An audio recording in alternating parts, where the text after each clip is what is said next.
नमस्कार मित्रांनो, मी रामेश्वर नवटके आपलं महामराठी या यूट्यूब चॅनलवर स्वागत करत आहे.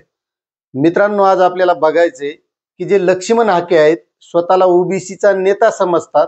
आता हे नेते कसे झाले आणि नेते कसे असतात याचा आपल्याला इत्यंभूत आणि कसे उघडे पडलेले आहेत लक्ष्मण हाके याची सर्व स्टोरी आपल्याला आजच्या व्हिडिओच्या माध्यमातून बघायची. मित्रांनो, महत्वाची गोष्ट एक आहे की मनोज जरांगे पाटलांनी अंतरवाली सराठी येथे मराठा समाजाला आरक्षण मिळावं म्हणून आंदोलन चालू केलं होतं. काय महत्वाचा मुद्दा लक्षात घ्या की समाजाला आरक्षण मिळावं म्हणून उपोषण चालू केलं होतं. त्यांचं उपोषण चालू असतानाच त्यानंतर त्यांचं पहिलं दुसरं उपोषण झालं. नंतर हाच लक्ष्मण हाके मागासवर्गीय आयोगावर होता. आता तो ओबीसीच्या त्या मागासवर्ग आयोगावर कसा गेला, काय गेला याच्या सर्व स्टोऱ्या सगळ्याला माहिती आहेत. तो प्राध्यापक कुठं होता, मग तिथं अप्लाय कसं केलं, तिथं वयाची काय अट होती, याचं काय वय होतं, हे सगळ्या गोष्टी लक्षात आल्या. त्यानंतर त्यानं वडीगोद्री इथं उपोषण केलं. आता उपोषणही कसं केलं हेही सगळ्याला माहिती आहे. वडापाव आंदोलन तिथं चांगलं गाजलं होतं.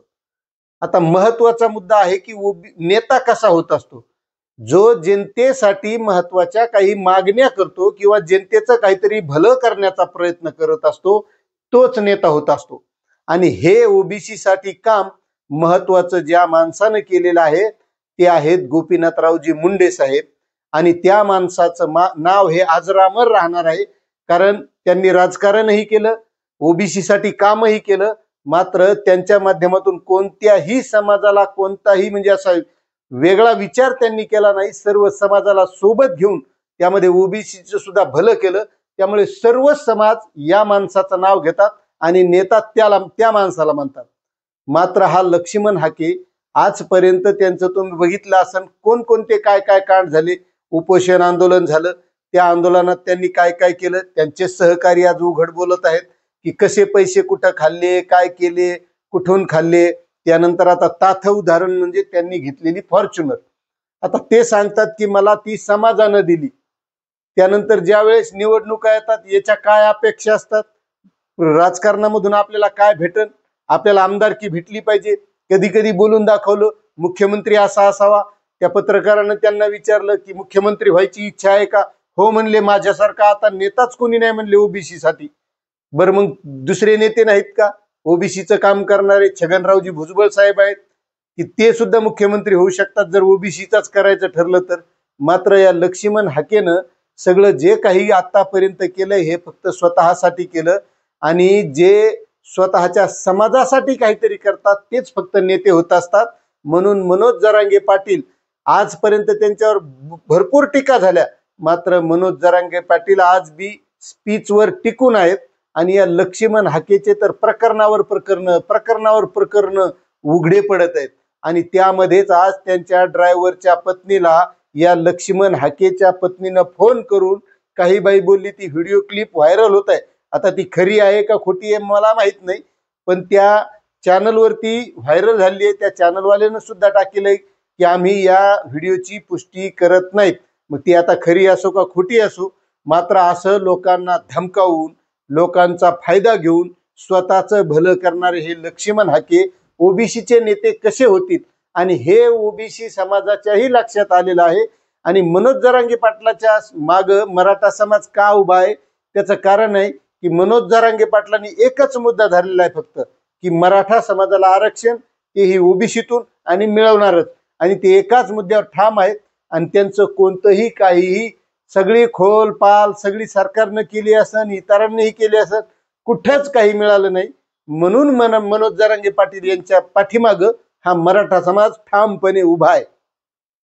आणि या लक्ष्मण हाकेच्या माग आज कोणीही नाही. उगा आता 4-2 त्याचे किरायाचे भाडोत्री लावून जे आज मिटकरी आणि त्यांचा वाद चालू आहे ते मिटकरीला बोलत आहेत, आम्ही काळं फासू, रस्त्यावर फिरू देणार नाही वगैरे वगैरे जे असेल ते. पण या लक्ष्मण हाकेच्या आतापर्यंत तुम्ही बघितलं असेल तर सगळे कांड आता उघड पडलेले आहेत. लक्ष्मण हाकेला स्वतःच आता महाराष्ट्रात कुठेही फिरायला तोंड दाखवायला जागा राहिली नाही. कारण जो समाजासाठी काम करतो तो मोठा होत असतो. आणि तेच मनोज जरांगे पाटलांनी केलंय. आणि या लक्ष्मण हाकेनं फक्त स्वतःसाठी केलंय आणि ज्या ज्या वेळेस त्यानं काय केलं असेल तर ते फक्त मराठा समाजाला विरोध करण्याचं काम केलंय. मग सारथीलाच पैसे दिले, सारथीलाच काऊन दिले याच्याबद्दलच बोललेलं आहे. मराठा समाजालाच हे दिलं, मराठा समाजाला ते दिलं, पण या ओबीसी समाजाला काही मिळावं म्हणून कोणतेही प्रयत्न या लक्ष्मण हाकेनं केले नाही. मग ओबीसी समाज सुद्धा याच्या पाठीमागं कसा उभा राहील हेच लक्षात आता ओबीसी समाजाचे आले की हे फक्त मराठा समाजाला विरोध करण्याचं काम, जाती जातीत भांडणं लावण्याचं काम लक्ष्मण हाके करत आहेत. आणि याच्या पाठीमागे उभं राहून समाजाचं काहीच भलं होणार नाही, कारण हे स्वतःचं भलं करून घेण्यात पुढे आहेत. आता फॉर्च्युनर घेतली, कुठं पुण्यात बंगला घेतला, या सगळ्या बातम्या आलेल्या आहेत. म्हणून समाज सुद्धा यांच्या पाठीमागे आता राहायला तयार नाही. आणि त्यामुळे लक्ष्मण हाके आज उघडा पडलेला आहे, त्याच्या पाठीमागे कोणीच नाही.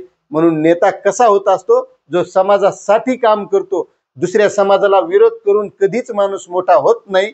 म्हणून गोपीनाथ मुंडे साहेब हे त्यातलं उदाहरण आहेत की त्यांनी समाजालाही पुढे नेलं आणि सर्व समाजाचा सोबत घेऊन त्यांनी समाजाचा म्हणजे फायदाच करण्याचं काम केलं. म्हणून लोकनेते गोपीनाथ मुंडे साहेब त्यांनाच म्हणतात, हे लक्षात घ्या. आणि या लक्ष्मण हाके सारखेच्या पाठीमागे कोणीही उभं राहू नका, कारण समाजामध्ये वाद लावण्याचं काम हा लक्ष्मण हाके करत आहे. आणि आता त्याचे सगळे कांड उघडे पडलेले आहेत. धन्यवाद.